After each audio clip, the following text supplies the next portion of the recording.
نحمده ونصلي على رسوله الكريم أما بعد فقد قال الله تبارك وتعالى في الكلام المجيد والفرقان الحميد فأعوذ بالله من الشيطان الرجيم بسم الله الرحمن الرحيم وعاشروهن بالمعروف صدق الله مولانا العظيم. نبی کریم صلی اللہ علیہ وسلم کی اپنی ازواج مطہرات کے ساتھ گھریلو زندگی کیا تھی، آج آخری موضوع اس کا یہ ہے. انشاءاللہ کل سے ایک شوہر کے کیا حقوق عورت پر ہوں گے اس کو تفصیل سے انشاءاللہ بیان کیا جائے گا. بارہا یہ عرض کیا گیا کہ نبی کریم صلی اللہ علیہ وسلم اپنے گھر والوں کا ہر بات میں بہت خیال رکھتے تھے. ایک طرف تو آپ شوہر تھے، دوسری طرف آپ کی بیوی تھی، زوجہ مطہرہ بھی تھی، ام المومنین بھی تھی. آپ اگر امیر تھے تو وہ مامور تھی، لیکن اس کے باوجود نبی کریم صلی اللہ علیہ وسلم امیر ہونے کے باوجود ایسا نہیں کہ ہر بات میں اپنی بات منواتے، جہاں اپنی بات کہتے وہاں ان کی باتوں کا بھی خیال رکھتے. ایک موقع ایسا آیا کہ غزوے سے لوٹتے ہوئے منافقین نے حضرت عائشہ صدیقہ رضی اللہ تعالیٰ عنہا پر الزام تراشی کی، بہتان باندھا. آپ صلی اللہ علیہ وسلم مدینہ منورہ تشریف لے آئے. منافقین نے یہ بات اتنی چگائی، اتنا چرچا کیا کہ بعض بھولے بھالے مسلمان بھی ان کی بات میں آ گئے، اور جھوٹ کا اور افواہ کا بازار اتنا گرم ہوا کہ خود نبی کریم صلی اللہ علیہ وسلم پریشان ہو گئے.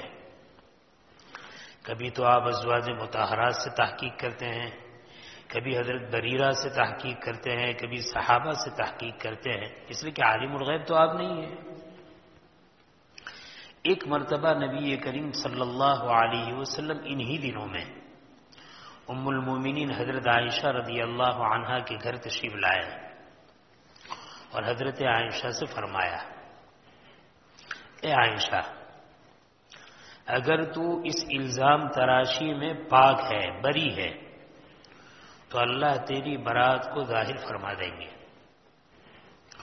اور اگر خدا نہ خواستہ تجھ سے کچھ غلطی ہوئی ہے تو توبہ کر، استغفار کر، اللہ تعالیٰ معاف فرما دیں گے. معلوم ہوا جھوٹوں کا جھوٹ کبھی اتنا عروج پر ہوتا ہے، اتنا بلندی پر ہوتا ہے کہ انبیاء علیہم الصلاۃ والسلام بھی حیرت میں پڑ جاتے ہیں.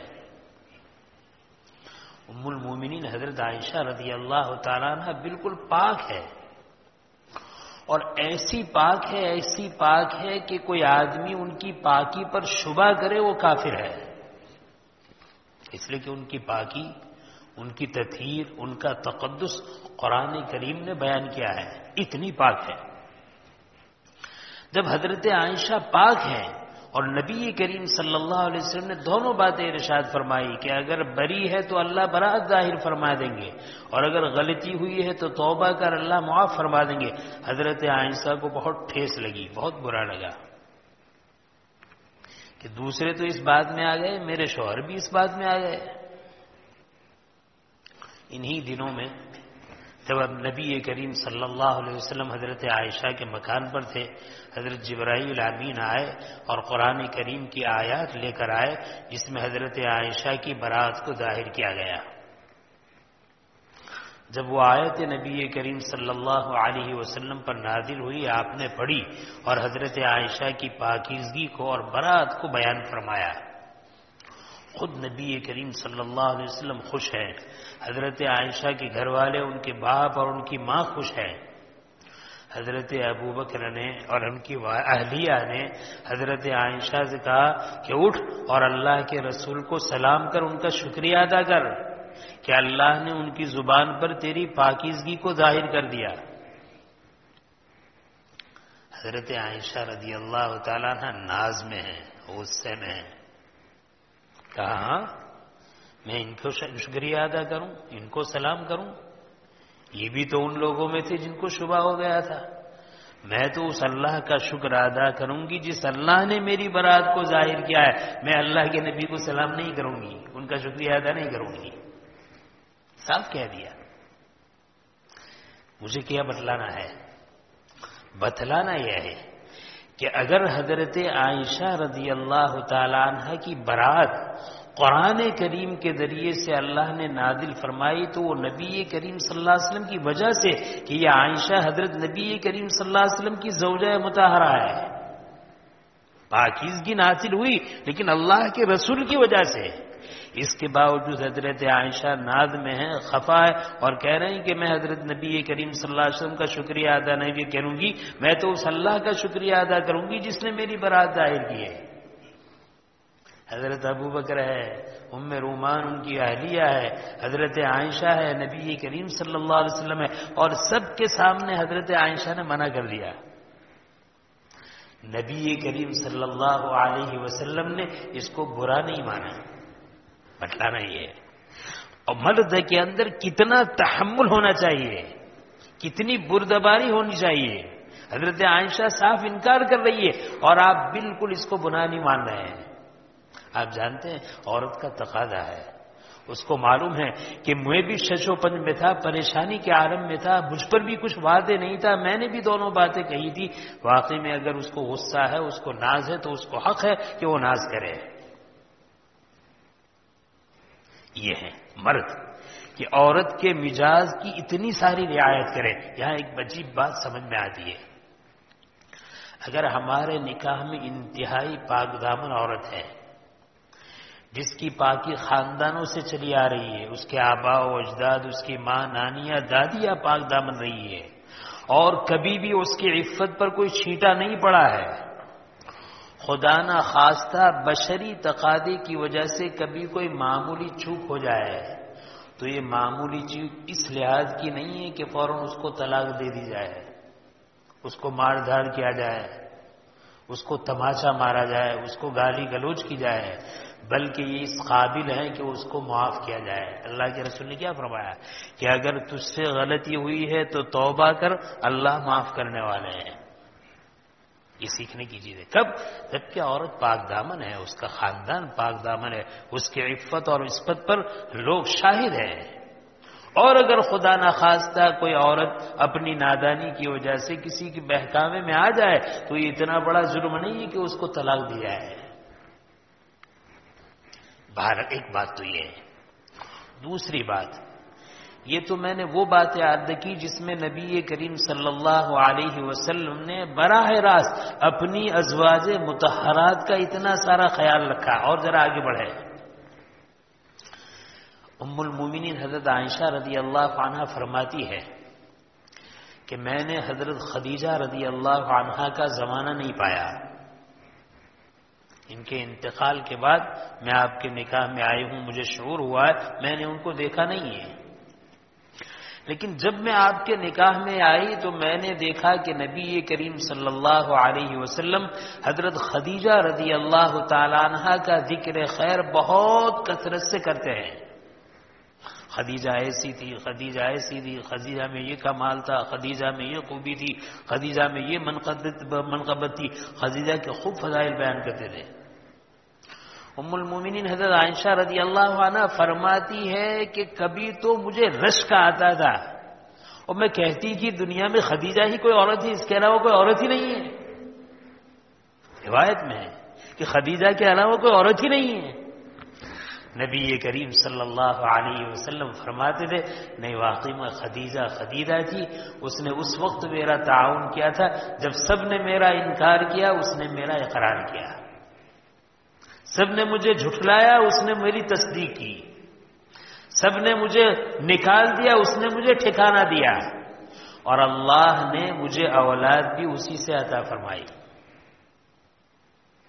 اسی لیے حضرت عائشہ کہتی ہے کہ بعض مرتبہ میں تھک جاتی تو اور کہتی ہے آپ بوڑھی کا تذکرہ کرتے ہیں, اللہ تعالیٰ نے آپ کو خوبصورت نوجوان قواری عورت عطا فرمائی ہے اور آپ اسی کا تذکرہ کرتے ہیں. مجھے بتلانا ہے نبی کریم صلی اللہ علیہ وسلم ازواج مطہرات کا تو لحاظ رکھتے تھے، ازواج مطہرات کی ملنے جلنے والی عورتوں کا بھی لحاظ رکھتے تھے۔ روایتوں میں ہے کبھی آپ صلی اللہ علیہ وسلم کے ہاں بکری ذبح کی جاتی، کھال نکالی جاتی، گوشت الگ کیا جاتا، آپ صلی اللہ علیہ وسلم فرماتے تھے اس کے الگ الگ حصے کرے، اور اس کے بعد کہتے فلاں حصہ فلاں عورت کے جا، فلاں حصہ فلاں عورت کے یہاں، فلاں حصہ فلاں عورت کے یہاں پہنچایا جائے۔ یا رسول اللہ یہ کون ہے؟ کہا یہ حضرت خدیجہ کی سہیلیہ ہے، خدیجہ کے زمانے میں وہ ان کے پاس آیا کرتی تھی۔ تعلیم دیکھیے، جس نبی کی شان ہو یہ کہ وہ نبی اپنی عورتوں سے تعلق رکھنے والی عورت کا اتنا لحاظ رکھے، وہ اپنی عورت کا کتنا لحاظ رکھیں گے؟ اسی لیے روایت میں آتا ہے حضرت عائشہ صدیقہ رضی اللہ تعالیٰ عنہ موجود ہے، ایک بوڑھی عورت آئی نبی کریم صلی اللہ علیہ وسلم کی خدمت میں، پوچھا ہمارے بعد آپ کا کیا حال ہے؟ یعنی آپ مکہ میں تھی، ہم مدینہ میں آ گئے، ہمارے آنے کے بعد آپ کا کیا حال ہے؟ پوچھا نام کیا ہے؟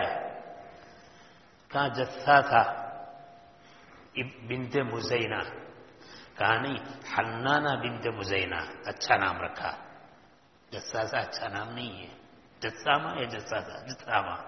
کہا یہ اچھا نہیں، حنانہ بنت مزینہ۔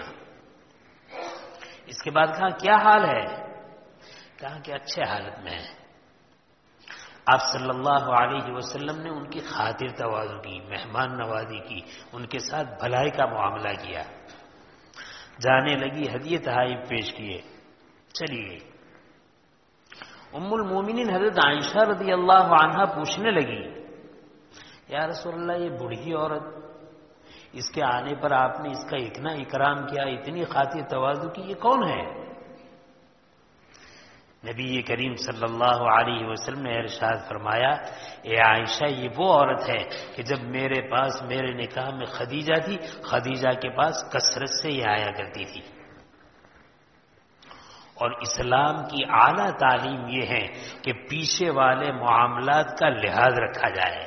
یہ میری عورت کے ساتھ حسن سلوک کرتی تھی، میری عورت دنیا سے چلی گئی، میں حیات ہوں، اگر یہ میرے پاس آئے گی میں اس کے ساتھ بھی حسن سلوک کروں گا۔ جس نبی کی تعلیم نہیں، جس نبی کا عمل یہ ہے کہ وہ اپنے عورتوں کے ملنے جلنے والے کے ساتھ ایسا اکرام کا، ایسا داد و دہش کا، ایسا احترام کا، ایسا خدمت کا جذبہ کرے، آپ یقین مانیے وہ اپنی عورتوں کے ساتھ کیسا معاملہ کریں گے۔ یہ ساری چیزیں ہیں جو ہمیں بتلاتی ہے کہ ہم اپنے گھر والوں کے ساتھ کس طرح رہیں۔ آگے مجھے عرض کرنا ہے کہ کافی دنوں سے یہ حقوق چل رہے ہیں، میں عرض کروں کہ اسی طریقے سے شریعت اسلام کی عادت یہ ہے کہ شریعت جب حقوق بیان کرتی ہے تو دونوں کے حقوق بیان کرتی ہے۔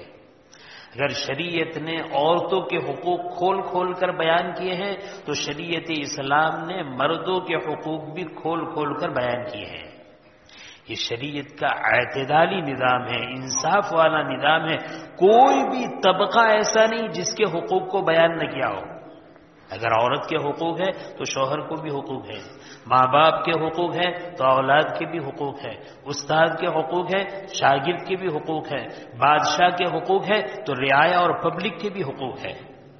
ہاں لیکن شریعت کی شان ہے، وہ شان یہ ہے کہ شریعت جب کسی کے حقوق کو بیان کرتی ہے تو اس انداز سے بیان کرتی ہے کہ ساری ذمہ داری ایک ہی فرد پر ہے، دوسرے کے لیے کچھ نہیں، اہمیت کے لیے۔ مثال کے طور پر ابھی تک آپ نے سنے کہ عورت کے یہ حقوق ہے، یہ حقوق ہے، یہ حقوق ہے، ہمارے مردوں کے ذہن میں آیا کہ شاید سارے حقوق انہی کے ہیں، ہمارے تو کوئی حقوق ہی نہیں ہے۔ یہ شریعت کا مزاج ہے تاکہ دلوں میں اہمیت آئے، عظمت آئے کہ بھئی عورت کے حقوق شوہر پر کیا ہے۔ یہ شریعت کا مزاج ہے۔ اگر شریعت ماں باپ کے حقوق کو بیان کرے گی کہ ماں باپ کی یہ حقوق اولاد پر ہے تو اس انداز سے بیان کرے گی کہ اولاد یہ سمجھے گی کہ سارے حقوق ماں باپ ہی کے ہیں، اولاد کا کوئی حق ہی نہیں ہے۔ اور اگر شریعت اولاد کے حقوق کو بیان کرے گی تو اس انداز سے بیان کرے گی کہ ماں باپ یہ سمجھے گی کہ سارے حقوق ہم پر اولاد ہی کے ہیں، اولاد پر ہمارا کوئی حق ہی نہیں. اہمیت کو بتلانے کے لیے، عظمت کو بتلانے کے لیے، تاکہ آدمی متوجہ ہو جائے. اور اس میں سب سے بڑا سبق یہ ہے کہ ہم نے جو حقوق سنے ہیں، اس حقوق کو سننے کے بعد اس کی پاسداری، اس کا خیال اور لحاظ رکھے کہ بھئی فلاں کے ہم پر یہ حقوق ہے، اس حقوق کو اللہ نے ہم پر رکھا ہے، اللہ ہمیں پوچھنے والے ہیں، لہذا اس حقوق کی ادائیگی ضروری ہے. انہی حقوق میں جہاں بہت سارے حقوق ہماری بیوی کے ہمارے اوپر ہیں، وہاں بہت سارے حقوق مردوں کے ہماری عورتوں پر بھی ہیں. اور یہ میاں بیوی کا رشتہ بھی عجیب ہے، اور اس رشتے کا باقی رہنا بھی شریعت میں بہت زیادہ تاکید والا حکم ہے، بہت زیادہ اہمیت والا حکم ہے. روایتوں میں آتا ہے کہ ابلیس بعض دنوں میں اپنا تخت سمندر پر بچھاتا ہے، اور دنیا میں لوگوں کو گمراہ کرنے کے لیے اس نے جو اپنے چیلوں کو، شیاطین کو بھیجا ہے، سب کو بلا کر جمع کرتا ہے، اور بلانے کے بعد پوچھتا ہے کہ تو نے کیا کام کیا ہے، تو نے کیا گمراہی پھیلائی ہے، تو نے کیا کارنامہ انجام دیا ہے. ہر ایک سے پوچھتا ہے. تو چیلے اپنی اپنی خدمات کو، اپنے اپنے کرتوت کو بیان کرتے ہیں. مثال کے طور پر ایک آ کر کہتا ہے کہ ایک آدمی نماز پڑھنے کے ارادے سے گھر سے نکلا، میں نے راستے میں اس کو ایسا مشغول کر دیا کہ نماز چھوٹ گئی. شیطان کہتے ہیں بہت اچھا، ابلیس کہتا ہے بہت اچھا کام کیا، لیکن زیادہ سراہتا نہیں، بہت اچھا کام کیا. ایک آدمی آ کر مثال کے طور پر کہتا ہے، شیطان کہتا ہے کہ ایک آدمی روزہ رکھنے کا ارادہ رکھتا تھا، میں نے روزہ رکھنے ہی نہیں دیا، یا رکھا تو میں نے توڑوا دیا. کہا کہ اچھا کام کیا.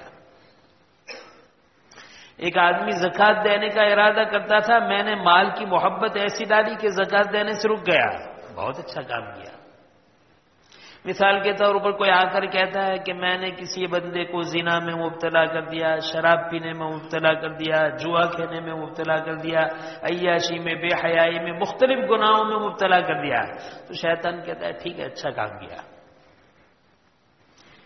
پھر ایک چیلا آتا ہے اور آنے کے بعد کہتا ہے کہ میں نے دو میاں بیوی جن کے درمیان بہت محبت تھی، بہت الفت تھی، بہت دل لگی کی باتیں کرتے تھے، میں نے بات کرتے کرتے ان دونوں کو لڑایا، اور ایسا لڑایا کہ شوہر نے اپنی عورت کو طلاق دے دی. جب ابلیس اپنے تخت پر بیٹھ کر یہ بات سنتا ہے، روایتوں میں آتا ہے کہ شاید ابلیس بہت خوش ہوتا ہے، اور خوش ہونے کے بعد اس چیلے کو اپنے قریب بلاتا ہے، اپنے قریب بلانے کے بعد اپنے سینے سے لگاتا ہے، چمٹتا ہے اور کہتا ہے کہ کام تو نے کیا ہے. ذرا سوچنے کی بات ہے، نماز سے روکنا کوئی چھوٹا گناہ ہے؟ شراب میں مبتلا کرنا کوئی چھوٹا گناہ ہے؟ زنا کروانا، سود کھلوانا، اور اسی طرح رشوت کھلوانا، اور اسی طرح چوری کروانا، الزام تراشی، یہ چھوٹے گناہ ہیں؟ لیکن اس سب پر شیطان جو بادشاہ ہے ابلیس، وہ اتنا خوش نہیں ہوتا جتنا خوش وہ دو میاں بیوی کے لڑنے پر، میاں کے اپنی عورت کو طلاق دینے پر ہوتا ہے. کیوں؟ یہ سارے گناہ اپنی ذات میں ایک گناہ ہے. میاں بیوی کی لڑائی میں جو طلاق ہوتی ہے یہ کئی گناہوں کو جنم دیتے ہیں. پہلے تو میاں بیوی میں دشمنی ہوئی، میاں بیوی کے ماں باپ میں دشمنی ہوئی، میاں بیوی کے بھائی بہنوں میں دشمنی ہوئی، میاں بیوی کے رشتہ داروں میں دشمنی ہوئی، میاں بیوی کے خاندان والوں میں دشمنی ہوئی. اور یہ تو ایک دشمنی ہوئی، پھر اس دشمنی کی وجہ سے جھوٹ، چغلی، الزام، لڑائی جھگڑے، خون خرابہ، بہت ساری برائیاں وجود میں آتی ہیں. بنیاد ایک ہے لیکن بہت ساری برائیاں وجود میں آتی ہے. لہذا شریعت اسلام یہ چاہتی ہے کہ شوہر اپنے بیوی کے حقوق کو پہچانے، عورت اپنے حقوق کو پہچانے، اور حقوق کو پہچانتے ہوئے دونوں اپنے حقوق کو ادا کرے، تاکہ شیطان کو اس طریقے سے طلاق دینے کا موقع نہ ملے، گھر کو اجاڑنے کا موقع نہ ملے، اور جو گھر سکون والا تھا وہ جہنم کا نشان نہ بنے۔ لہذا قرآن کریم نے فرمایا الرجال قوامون علی النساء بما فضل اللہ بعضهم علی بعض، مردوں کو عورتوں کے لیے قوام بنایا۔ قوام،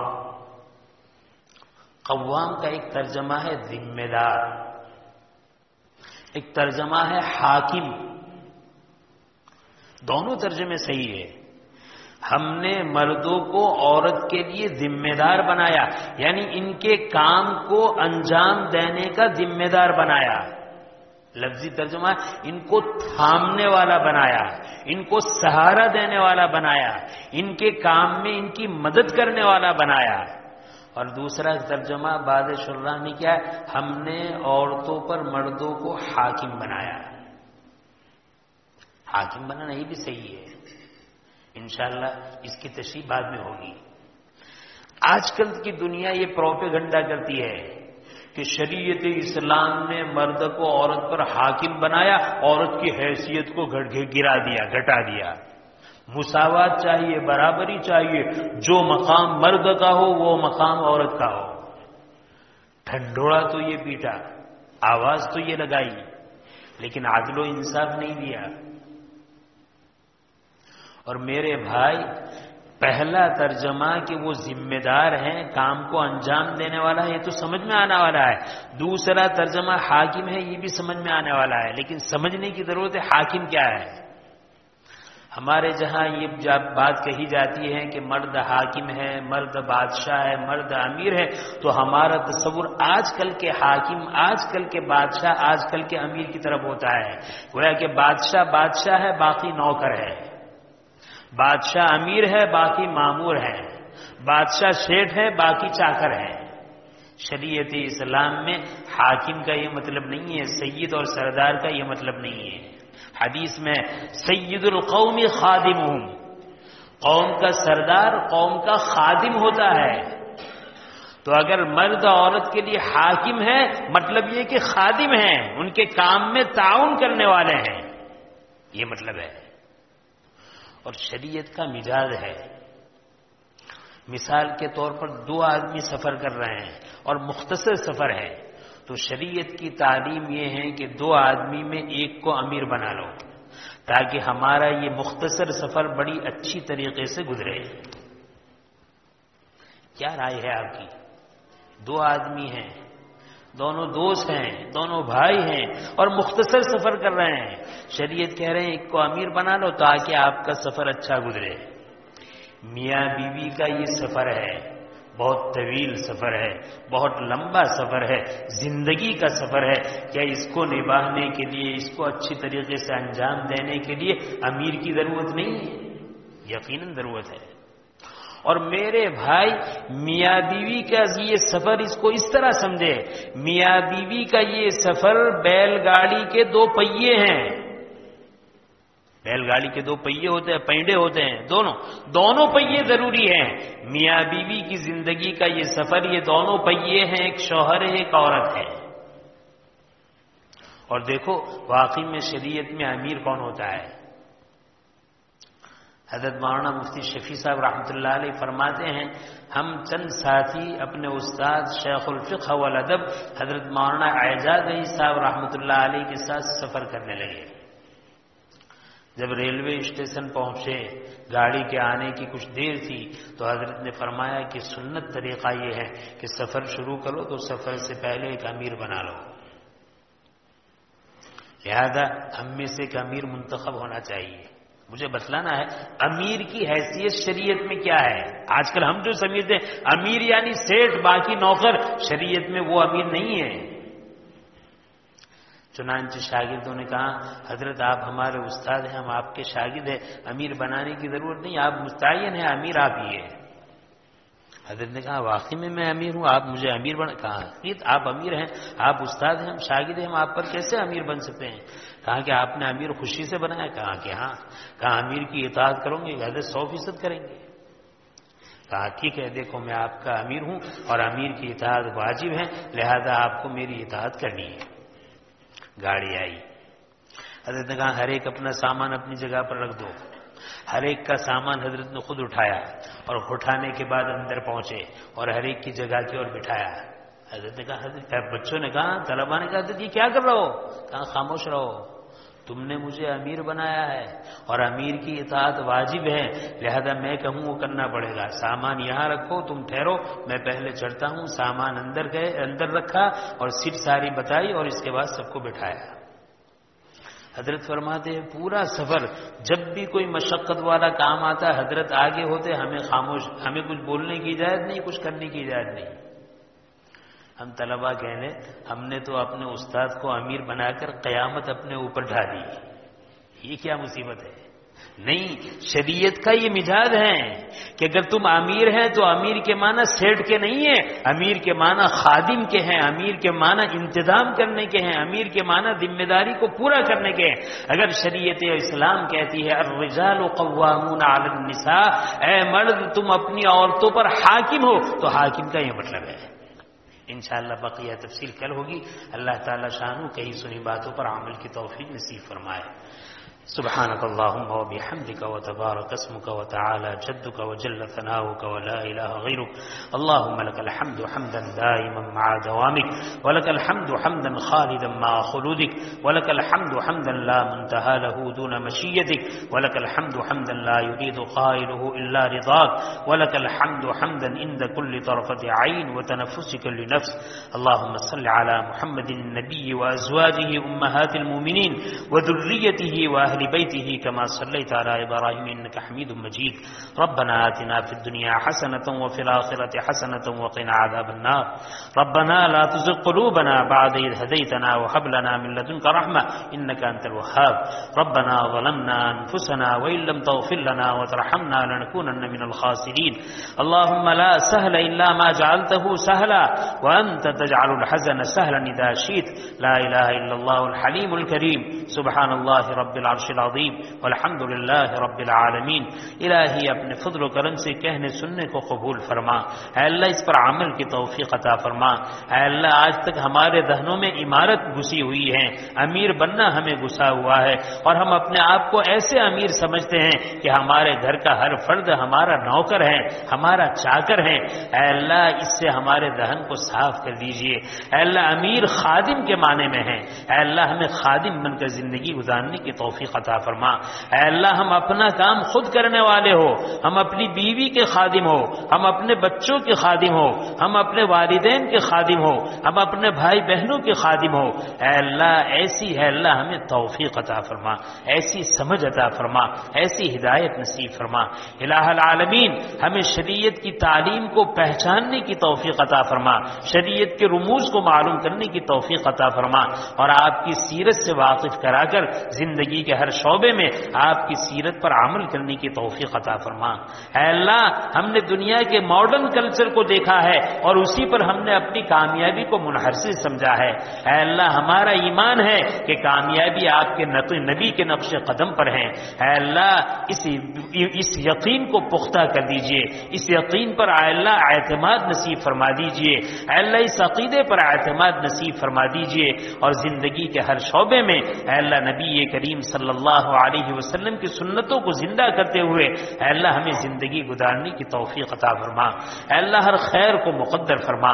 اے اللہ ہمارے بیماروں کو شفاء کاملہ عاجلہ دائمہ مستمرہ نصیب فرما۔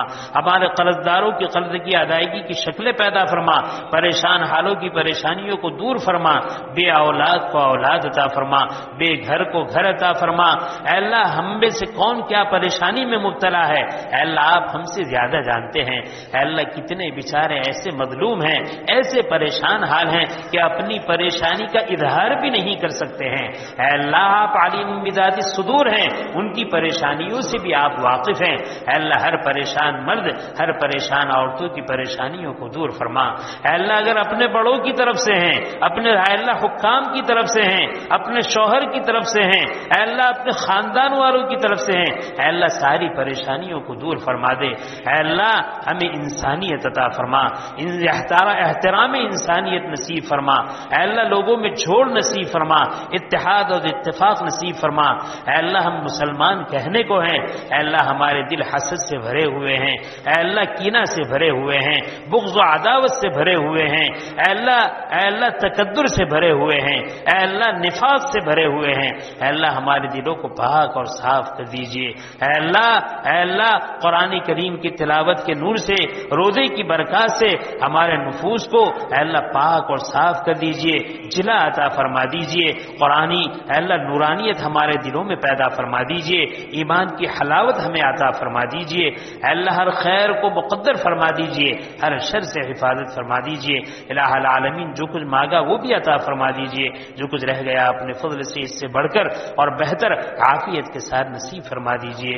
اللہم انا نسألک من خیر ما سألک منہ نبیک و حبیبک محمد صلی اللہ علیہ وسلم ونعوذ بک من شر ما استعاذک منہ نبیک و عبدک محمد صلی اللہ علیہ وسلم وانت المستعان وعلیک البلاغ لا حول ولا قوة الا باللہ العلی العظیم۔ ربنا تقبل منا انك انت السمیع العلیم وتب علينا انك انت التواب الرحیم وصلی اللہ تعالی علی خیر خلقہ سیدنا و مولانا محمد وآلہ وصحبہ اجمعین آمین برحمتک یا ارحم الراحمین۔